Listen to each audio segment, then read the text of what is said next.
Well, good afternoon. The day after the Academy Awards, where I grew up at Hollywood and Vine, I'm now in Reston, and I'm going to try in my hand at telling a story. So I want to tell a story about Black America and Black Reston. And I'm being joined by my good friend Mohammed over here, who's from Sudan. And I found him because I found a lady in the Lake End Plaza one afternoon with a beautiful young child, and not him.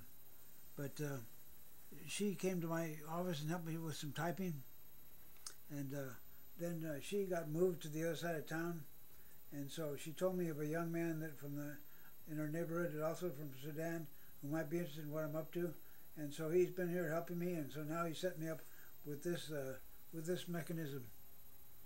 And I spent today looking at the relationship between Reston and Black history.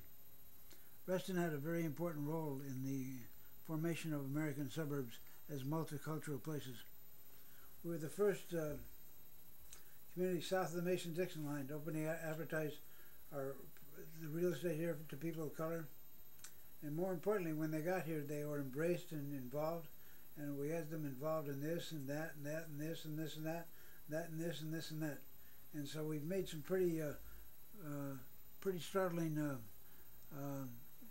improvements in multiculturalism. In fact, probably set the path for suburban America. From here in Reston, the people from Irvine, California, came to visit, and they wanted to say, "How do you do this?" And we said, "We just walk, talk, and embrace and engage." And so that's how we did that here. And so Irvine, California is multiracial, and so are the rest of the suburbs in that part of the country. The other one in Texas, down at Flower Mound, the people from there came up to see what we were up to, and we told them that, well, you see, what we are is a group of people that like each other, and we work together, and in working together we make Reston the kind of place that it is. Some people that have come here that nobody knows much about, but I do.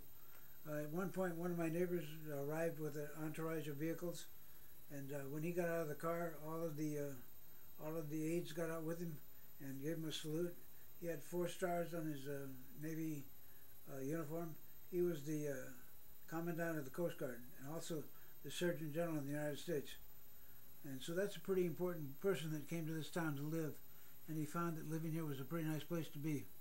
We also had a neighbor that was the chief of staff of the Congressional Black Caucus, and he was also a neighbor and a good man. The man I talked to this morning was one that individually broke the barrier to get himself a place to live when he was with the Navy, assigned here as a staff member for Senator Warren. This man, Carlos Campbell, made quite a mark in Reston. He wrote a book about Reston, was in a play in Reston, and his family have done wonderful things in Reston and outside of Reston. So Reston has made its mark, without question, in suburban America, and it's time for Reston to grab itself by the bootstraps and be revitalized and rejuvenated and create a renaissance. And so I'm here to say that I'll be very happy to be involved in that renaissance. And I'll call on my network of friends and associates, some of which are going to receive this and say, okay, let's do it, let's get involved. Let's do it now, because now is the time to make tomorrow better. Thank you very much for your attention.